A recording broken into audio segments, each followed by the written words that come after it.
Good morning बच्चों, आगे बढ़ते हैं। कल इंटीग्रेशन, डेफिनेट इंटीग्रेशन पे काम कर रहे थे।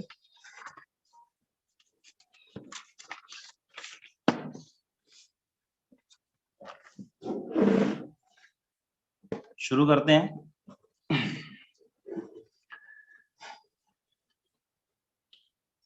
डेफिनेट इंटीग्रेशन में हम लोगों ने देखा कि चीजों को हम बड़ी इजीली वैल्यू वाइज कैलकुलेट कर सकते हैं, ठीक है। और हमने निकाल के भी देखी वैल्यू। एक बार क्विकली रिकैप करते हैं, फटाफट एक दो क्वेश्चन करते हैं, अपने आप और आइडिया लग जाएगा। चलो बताना भाई। Example, integration of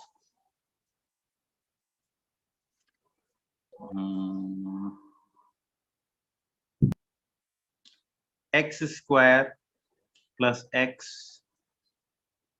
plus 1 plus 1 by x plus 1 by x square 1 से 2 तक। जल्दी से निकालिए और बताइए फटाफट।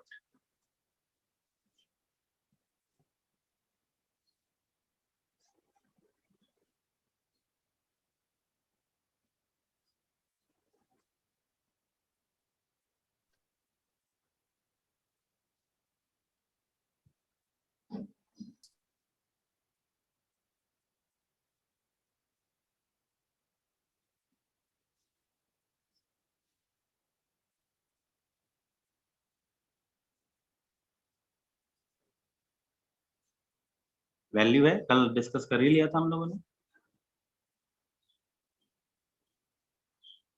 डेफिनेट इंटीग्रेशन देख लिया था।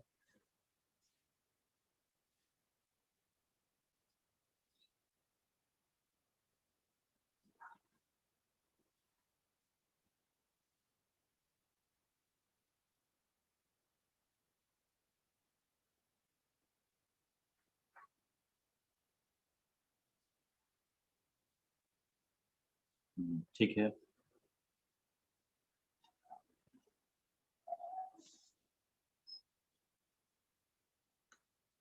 X cube by 3 plus x square, ठीक है।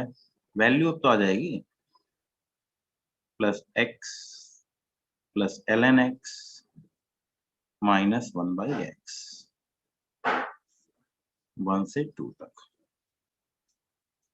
8 by 3 plus 4 by 2 plus 2 plus l n 2 minus 1 by 2। ठीक है। Minus 1 by 3 plus 1 by 2 plus 1 plus l n 1 minus 1।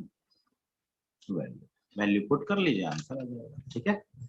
Exactly हमने कल डिस्कस भी कर लिए थे, बहुत सारी प्रॉब्लम्स भी डिस्कस कर ली थी। अब आज बात करते हैं थोड़ा सा एरिया के लिए। एरिया, हालांकि ये डेफिनेशन से ही उठा था, लेकिन area under the curve is equal to integration of y dx x1 से x2 तक। क्या ग्राफ बनेगा? कोई भी एरिया दे रखा है y और x के साथ, अगर हम बात करें तो एरिया निकालना बहुत मुश्किल नहीं है। x is equal to x1 से x is equal to x2 तक। एरिया किसके बराबर है? इंटीग्रेशन ऑफ y dx के। कहां से कहां? x1 से x2 तक। तो थोड़ा सा इसको भी निकाल के करना तो पड़ेगा ही, थोड़ा बहुत तो देखना ही पड़ेगा। एग्जाम्पल, अब वो प्रॉब्लम वाइज जब बात आएगी, पहले आसान से।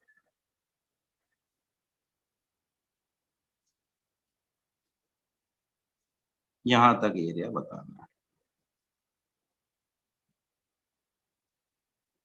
ठीक है। और ये दे रखा है y is equal to x cube. Graph दे रखा है O A B. Find area O A, ये एरिया बताना है, निकालिए। फॉर्मूला ये, बस नाम से बदल दिया, अब एरिया के तरीके से बात कर रहा है, तो इतना इश्यू तो है ही नहीं इसमें, बस दिमाग थोड़ा सा लगा लेना है। एरिया अंडर द कर्व कहां से कहां की बात कर रहा है, इस पोजीशन से इस पोजीशन तक।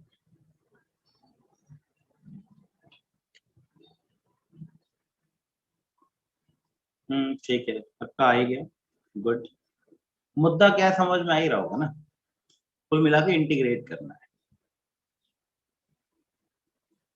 वेरी गुड, ठीक है, ठीक है, ठीक है।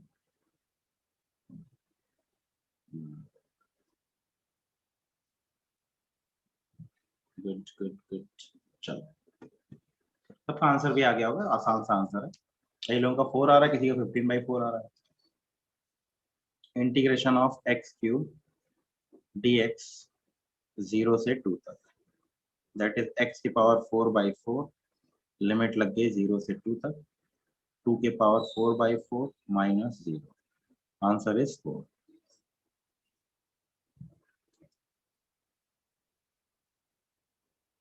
थोड़ा सा घुमा के पूछता हूँ,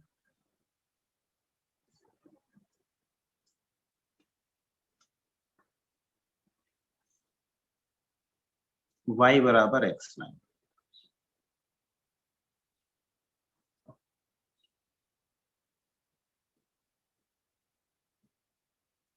x बराबर 1, ये कर्व है y बराबर x², ठीक है। ये एरिया कितना होगा,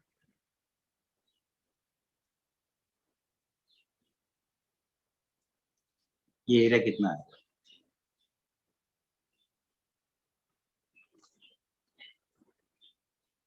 देखें कौन करता है।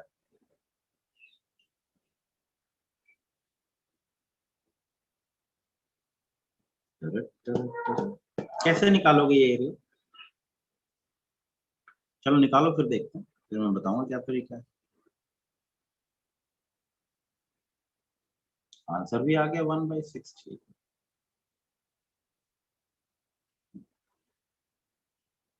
भरत का भी आ गया, ठीक है।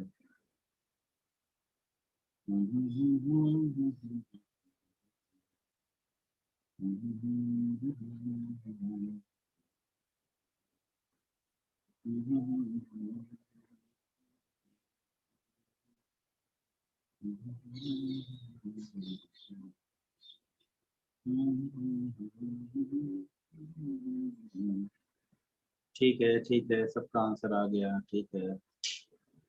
जान 1/6 आ रहा है, कुछ नहीं करना है, इसके नीचे का एरिया और इसके नीचे के एरिया को घटा दें। ये एरिया हम डायरेक्ट भी लिख सकते हैं, area is equal to integration of x dx 0 से 1, मैं मैथमेटिकली लिखूंगा, मैं डायरेक्ट, भाई भले ही लाइन हो, लाइन का तो एरिया निकाल लेते हैं ना, हाइट बेस बाई 2, तो ये 1 होगा, ये भी y बराबर 1 होगा, तो वो वैसे भी निकाल सकते हैं, लेकिन हम वैसे क्यों निकाल रहे हैं, जब हमें मैथ्स ने अपना टूल दे दिया तो हम मैथ्स के हिसाब से चलेंगे। -x² dx, इसको इस लाइन में डाउट है, इसके नीचे का एरिया माइनस इसके नीचे का एरिया करेंगे तो ये शेडेड एरिया,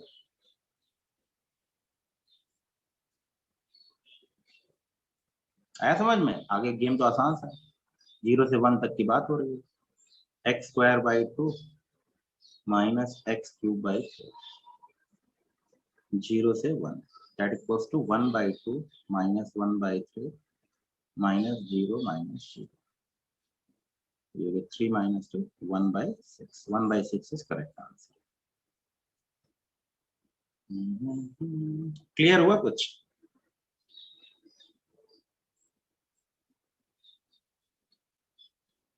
मैं रिपीट बिल्कुल करूंगा, ये थोड़ा लिख दिया तो घबरा गया तुम लोग, देखो इसके नीचे का एरिया तो निकाल लिया ना, कितना होगा ये एरिया कितना होगा? ओ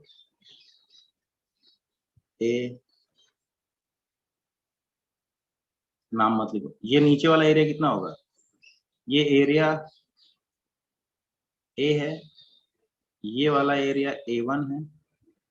total area, simply total area A लिख लो, मत लिखो इधर, छोड़ो, कंफ्यूजन क्यों करो, सिंपल तरीके से समझ लो। इसके नीचे का एरिया कितना होगा? टोटल एरिया निकालना चाहो तो 1 इंटू 1/2, 1/2 आएगा। उसमें से ये वाला एरिया हटाओ, ये एरिया कितना है? एक्स स्क्वायर का एरिया। एक्स स्क्वायर dx का इंटीग्रेशन कहां से कहां? 0 से 1 के बीच में। बात समझ में आई? तो अगर मैं कहूं तो ये कौन सी लाइन है? y बराबर x लाइन है। तो x dx 0 से 1, ये पूरा एरिया आया, ट्रायंगल का एरिया, ठीक। और x square dx from 0 to 1 becomes this area, यहां तक, इस कर्व के नीचे वाला। इस पूरे बड़े एरिया में से छोटा वाला एरिया घटा दें तो हमको ये वाला शेडेड एरिया मिल जाएगा। क्यों भाई? देख लो, एक्स लाइन के नीचे का पूरा एरिया माइनस एक्स स्क्वायर के नीचे का पूरा एरिया घटा दिया जाए तो शेडेड एरिया मिल जाएगा। ये तो है एरिया, एरिया एक्स लाइन के नीचे का एरिया, एक्स स्क्वायर ग्राफ के नीचे का एरिया। क्यों भाई? कोई डाउट? 0 से 1 पुट किया, आंसर। एक और दे रहा हूं तब अच्छे से प्रैक्टिस हो जाएगी।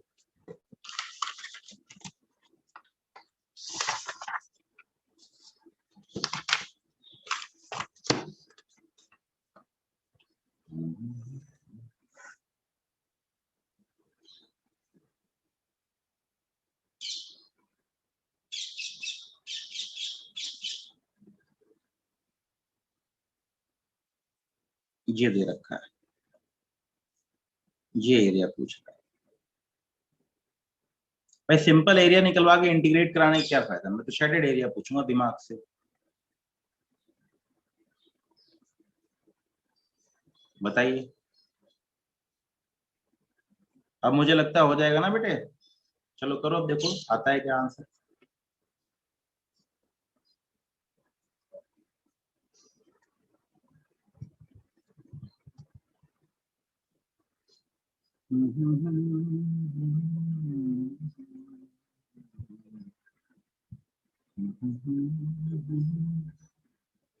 शेडेड एरिया, हाँ हाँ हाँ हाँ डेलिया, वैल्यू ऑफ एक्स देने की जरूरत है क्या? इसीलिए तो नहीं दी वैल्यू। इतना तो कॉमन सेंस रखना चाहिए ना, किस पॉइंट पे कट करते हैं? कहाँ दोनों की वैल्यू बराबर होगी? ये तो बहुत सिंपल है। किस जगह बराबर होगी दोनों की वैल्यू? यस, यही तो गेम है। एक्स बराबर 1 तक। क्यों, कोई बताए? जब हमको पता है दोनों की वैल्यू बराबर कर लो, अपने आप वैल्यू आ जाएगी। ठीक है, अब समझ में आ गया ना? आप सॉल्व करो भाई। 1/3 सुहानी का भी आ रहा है। सब लोग अपने अपने आंसर लिखा करो। अब इसमें तो वैल्यू आनी है ना, तो इनमें वैल्यू में तो कोई दिक्कत है ही नहीं। हाँ ठीक है बेटा, समझ गया सुहानी। ठीक है, हाँ रंजन का 1/3, वेदिका का 1/3, ठीक है। अरुणिमा का 1/3, कृतिका का भी 1/3, ठीक है। सबका 1/3 1/3 आ रहा है। भरत का भी 1/3 आ रहा है, बहुत बढ़िया। अनिशा का भी 1/3 आ रहा है, वेरी गुड।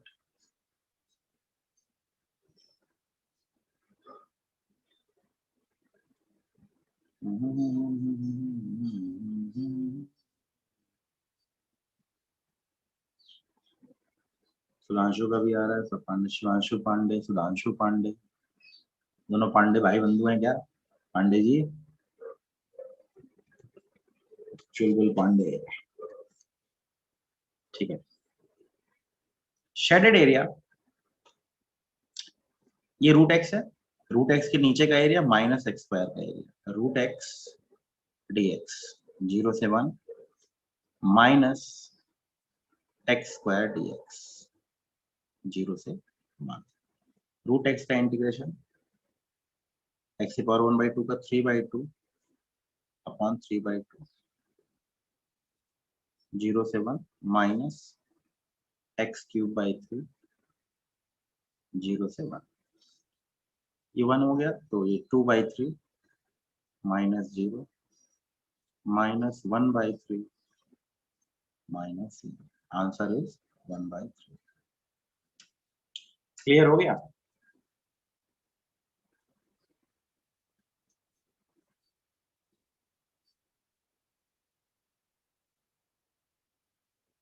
ठीक है, तो मैं मान लेता हूँ कि अब आपको इसमें दिक्कत तो नहीं आएगी। ये बहुत टफ बता दिया मैंने, जरूरत भी नहीं पड़ती। इसको बोलते हैं कवर्ड एरिया। दो दो कर्व के बीच का कर्व्ड एरिया निकालना हो तो पूछ लिया जाए।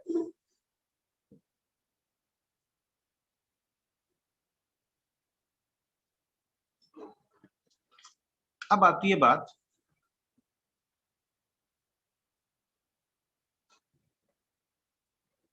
In physics.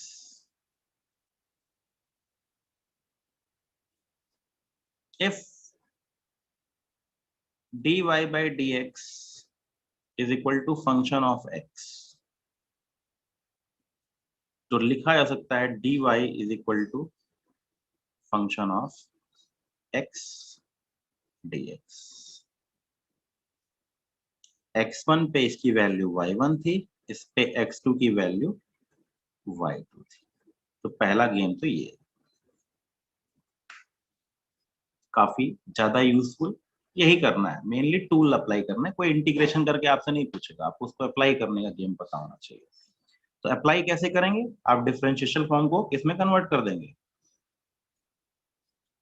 इंटीग्रेशन फॉर्म में। डिफरेंशिएशन को इंटीग्रेशन के फॉर्म में कन्वर्ट कर देंगे इस तरीके से। जैसे मैंने क्या लिखा, v is equal to ds by dt होता है, बता रखा ही है। Let v is equal to 3t square plus 2t plus 1। Find distance traveled from t is equal to 1 से t is equal to 2 तक। अब ये डिफरेंशिएशन फॉर्म तो हमको पता था, v का फंक्शन दे रखा है, इसको इंटीग्रेशन में कन्वर्ट कर लेना है। करिए और बताइए, देखें क्या करते हैं। सभी लोग करिए और बताइए।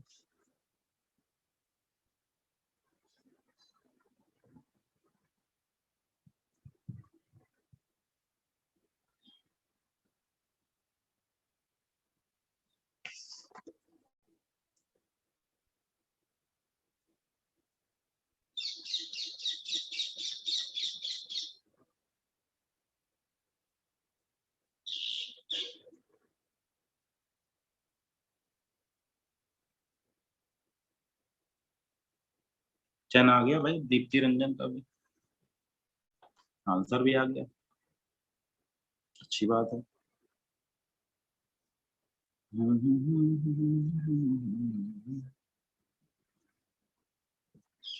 कैसे लिखोगे? मैथमेटिकली लिखोगे।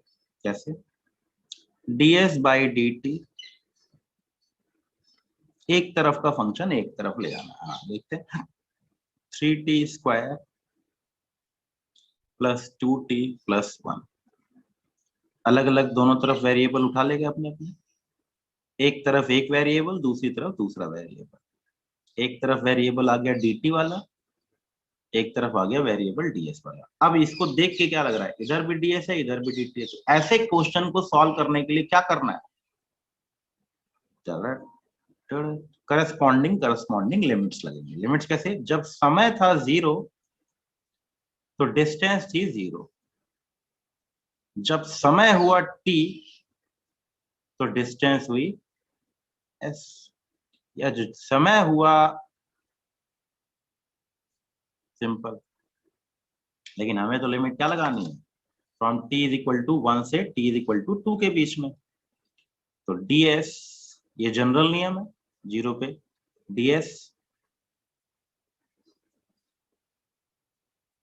s1 से s2 गई, 3t square plus 2t plus 1। 1 से 2 तक।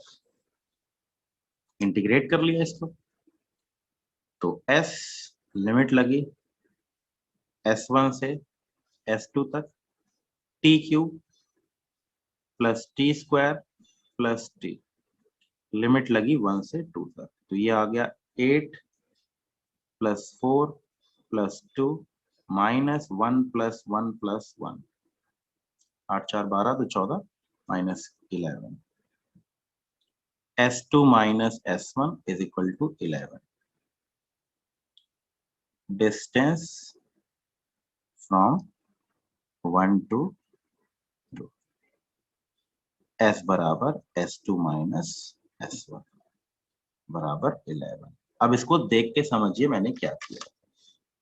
जिसको भी समझ में इसमें थोड़ी दिक्कत है उसको एक बार देख लेना चाहिए, और उसके बाद उसको बहुत ही अच्छे से आइडिया लग जाएगा कि क्या हुआ।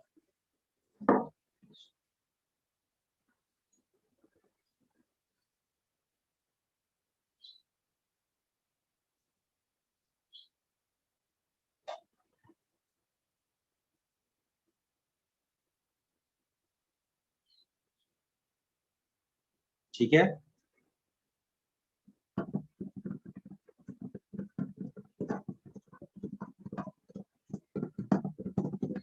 ये लिखने का ढंग था। कई बार लोग जनरल होता क्या है, अब इसमें दिमाग क्या लगाना होता है।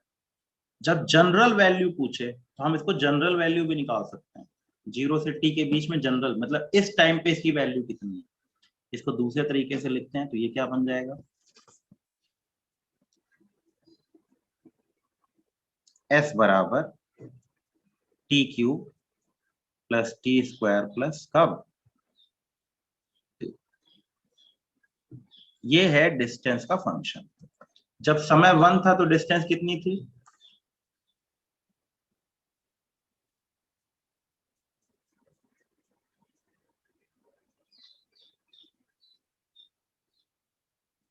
वन से लेके 2 के बीच में डिस्टेंस 11। जनरल, ये जनरली हमको फिजिक्स में जनरल गेम खेलना पड़ेगा, इसीलिए पहले लिख दिया। T1 पे S1, T2 पे S2 ऐसे लिख देते हैं, या 0 पे जो भी वैल्यू अगर दी हुई है तो वो वैल्यू ले लेंगे। अभी मैं करूंगा क्वेश्चन TS, जनरल लिखने का ढंग है ये। लेकिन हमें तो यहाँ से यहाँ देखना है, और इंटीग्रेशन करना कोई बहुत मुश्किल काम तो है नहीं, बस ये प्रैक्टिस करके समझना है कि क्या हो रहा है। अगला क्वेश्चन करता हूँ और अच्छे से समझ में आएगा।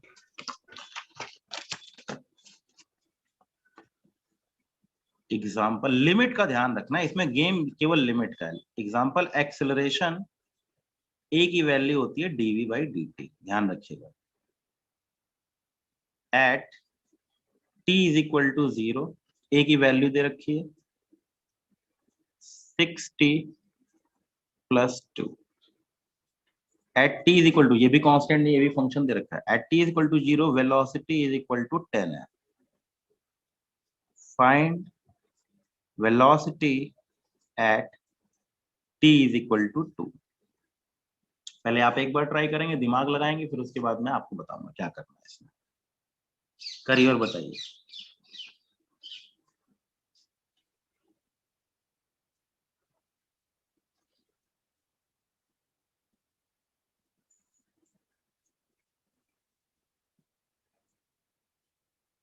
अभी फिर क्लास है 11:45। ये भी तो कंप्लीट करना था ना, लाइनस लाइनस का लाइन हो गया टेबल का। लाइनस क्या है,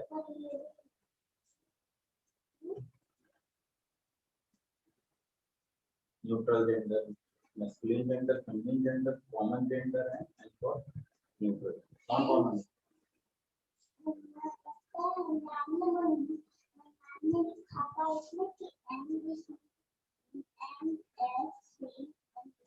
हाँ तो वही तो, कौन सा मैस्कुलिन जेंडर है, कौन सा फेमिनिन जेंडर है। हाँ तो कब कंप्लीट करो जाओ। अभी फिर क्लास 11:45 पे जाओ।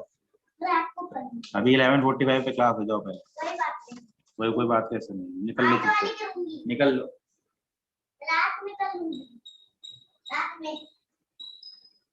कैसे कैसे नमूने हैं, पढ़ना ही नहीं, कोई पढ़ना नहीं चाहता है। बहानेबाजी। ठीक है, a is equal to d v by d t, इसी का दिमाग लगाना है। सुहानी का आंसर 6 आ रहा है, 6 नहीं आएगा। यही तो गेम है। देखो t इक्वल टू 0 पे वेलोसिटी की वैल्यू 0 नहीं है बच्चे। तंशु का 130 आ रहा है, अपूर्वा का 4 तो आया ही नहीं सकता ना, ना वैल्यू ज्यादा आएगी, दिमाग लगाओ। अब देखो भाई, यही सिखाना चाह रहा हूँ जो अब मैं बताऊंगा, फिर से ध्यान देना, कई लोगों की कई गड़बड़ियां हैं, ध्यान देना। हाँ देखते हैं इनका आंसर सही होगा। ठीक है, डी सुहानी का देख 16 आ रहा है, देखते हैं। डीवी बाई डी टी, तो गेम क्या है वही अच्छे तरीके से समझ लो। 6t+2, तो ये लिखा dv is equal to 6t+2 times dt, ये लिख दिया, देख लीजिए। अब लिमिट लगानी करस्पॉन्डिंग, इस पे इतना तो इस पे कितना, ऐसे लिखना। t is equal to t1, तो v is equal to v1 general, ऐसे लिखते हैं। t is equal to t2, v is equal to v2। ठीक है, जो लिमिट दी हुई होती है, या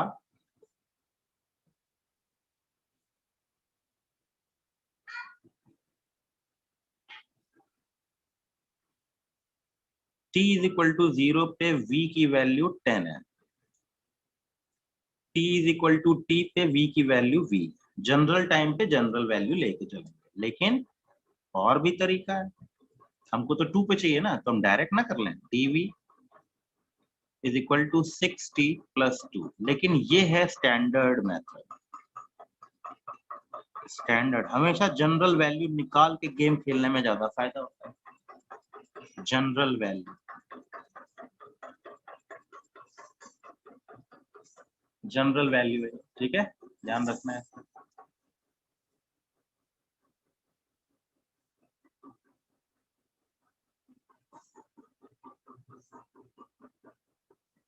कब से कब? जब समय था 0 तो वेलोसिटी थी 10।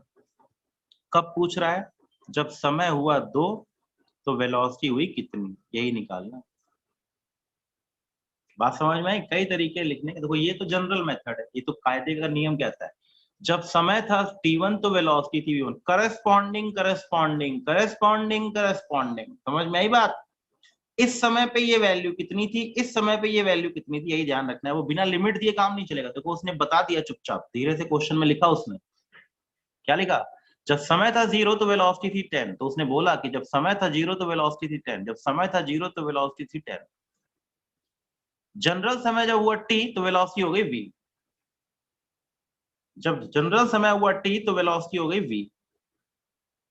अब हमको जिस टाइम पे निकालना, कायदे का मेथड तो यही है कि v निकालो फिर वैल्यू पुट करो, लेकिन अब आप चूंकि डायरेक्ट कर रहे हैं तो मेरा मुद्दा तो यही रहता है कि मैं हमेशा इस तरीके से आपको सिखाऊं। ये तो बहुत अच्छा स्टैंडर्ड तरीका है। तो v पे लिमिट dv का इंटीग्रेशन v होता है 10 से लेकर के v तक बराबर 60 का मतलब हो गया t²/2, that means 3t² plus 2t।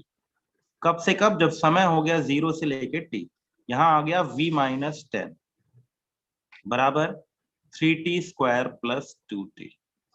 तो v की वैल्यू आ गई 3t² प्लस 2t प्लस 10। ये है जनरल इसका फंक्शन। ये जरूरी होता है, फंक्शन आगे बहुत काम आएगा ना, वेलोसिटी का फंक्शन चाहिए, तो ये काम स्टैंडर्ड है, हमको इसको फॉलो करना चाहिए। किसी समय पे लिमिट दी होगी, लिमिट मतलब किसी समय पे करस्पॉन्डिंग एक गेम बताएगा वो, फिर जनरल समय पे निकाल लो, जनरल वेरिएबल पे निकाल लो। अब जिस वक्त पूछ रहा है, कब पूछ रहा है?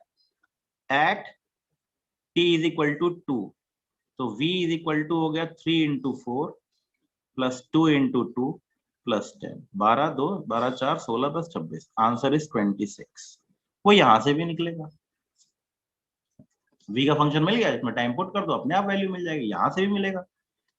v 10 से v दैट इक्वल्स टू 60, मतलब 3t² प्लस 2t, लिमिट लगी 0 से 2, तो v-10 is equal to 3 × 4 plus 2 × 2, that equals to 16।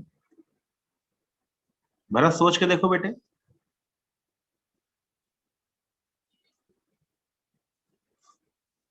क्योंकि उसने मुझे कहा है, किसी रॉकेट साइंस में नहीं लिखा है, कहीं ऐसा नियम नहीं है कि वो बोल दे कि शुरुआती वेलोसिटी जीरो है।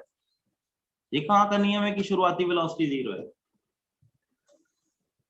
शुरुआती वेलोसिटी जीरो हो भी सकती है, नहीं शुरुआती वैल्यू जीरो हो भी सकती है, नहीं भी हो सकती है। यहां इसने चुपचाप धीरे से बोला, सपोज तुमने एक स्कूटी देखी जो चलती हुई जा रही थी time t equal to zero पे, उसके पास वेलोसिटी थी 10, अब पूछ रहा है 2 पे बताओ वेलोसिटी। मेरी बात समझ में आई भरत? इसने ये क्लियर कट लिख के बताया है कि जब समय था जीरो तब वेलोसिटी जीरो नहीं थी, कितनी थी? 10 थी। आई मेरी बात समझ में? तो dv पे इंटीग्रेशन v1 से v2, टाइम पे इंटीग्रेशन t1 से t2। समझना मेरी बात? करस्पॉन्डिंग जब समय था t1 तो वेलोसिटी थी v1, जब समय हुआ t2 तो वेलोसिटी हो गई v2। समय था t1 तो वेलोसिटी थी v1, समय हुआ t2 तो वेलोसिटी बन गई v2। जब समय था 0 तो वेलोसिटी थी 10, जब समय हुआ जनरल तो वेलोसिटी हो गई v। जब समय था 0 तो वेलोसिटी थी 10, जब समय हुआ 2 तो निकालो मेरी वेलोसिटी। कुछ कुछ क्लियर हुआ? करस्पॉन्डिंग वो बताएगा, एक लिमिट जरूर बताएगा, नहीं तो अंडरस्टूड है वो शुरुआत वाली जीरो लेके चल रहा है।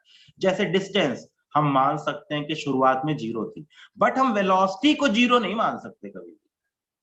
समय is equal to t is equal to zero पे वेलोसिटी जीरो होगी, ये कोई जरूरी है क्या?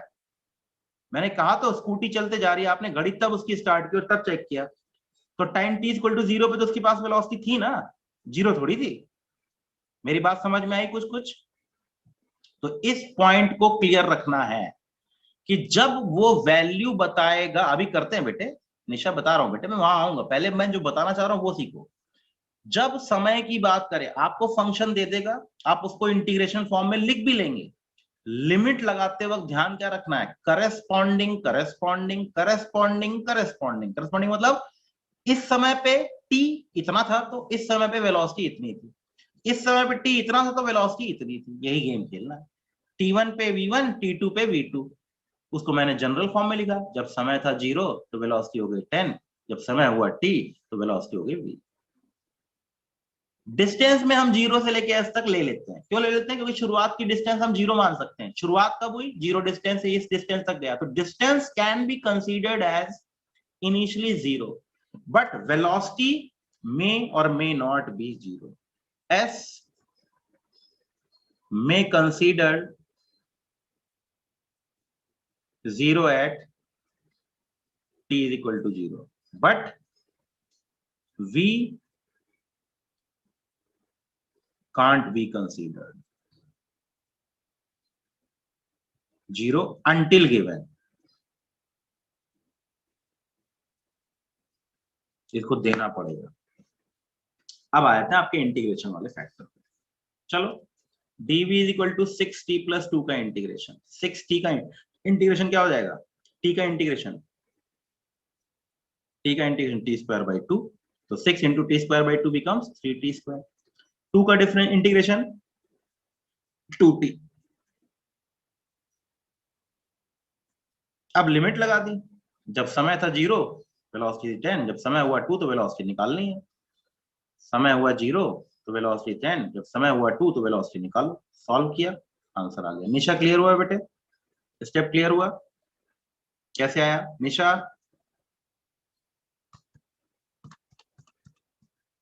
फिर से एक्सप्लेन करूं निशा?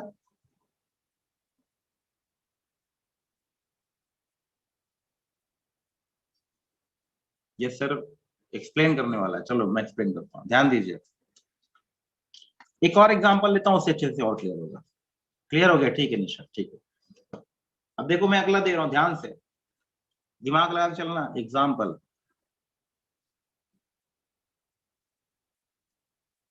Eight t is equal to 1, s बराबर 20 था। उसने बता दिया चोरी छुपे। फाइंड पोजीशन, लिख लेते हैं इसको r। Find position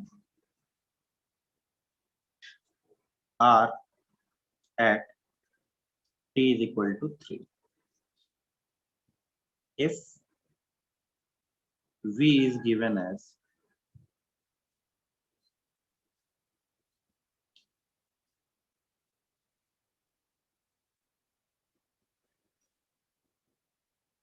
(6t square minus 2t) निकालिए और ध्यान से। अब इसने शुरुआत में डिस्टेंस 0 नहीं दी, इसने सीधे बोला इसकी पोजीशन थी। क्या चीज है? Position. Actually velocity is nothing but ds by dt तो हमने अब तक पढ़ रखा था, लेकिन वेलोसिटी होती है rate of change of position with respect to time. ये एक्चुअली फॉर्मूला, वो ds by dt तो हम लोग को सभी सिंप्लीफिकेशन के तौर पे खेलते हुए चल रहा है। आंसर भी आ गया 65। अब समझ तो गए, तरीका सबको आ ही गया है।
तो आने का आंसर आ रहा है 24। ठीक है, और देखते हैं।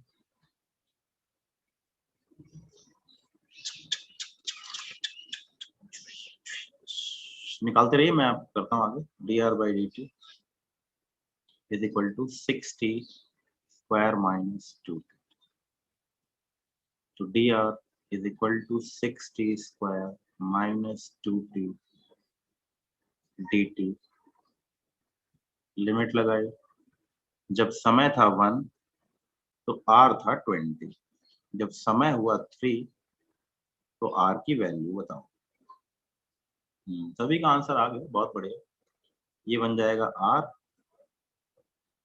20 से r बराबर 60 क्यूब बाई 3, मतलब हो गया 2t cube minus T square 1 से 3। का 9 तक 27 54, 54 माइनस 9 माइनस 2 माइनस 1, 54 माइनस 9 हो गया 45, 45 माइनस 1 44।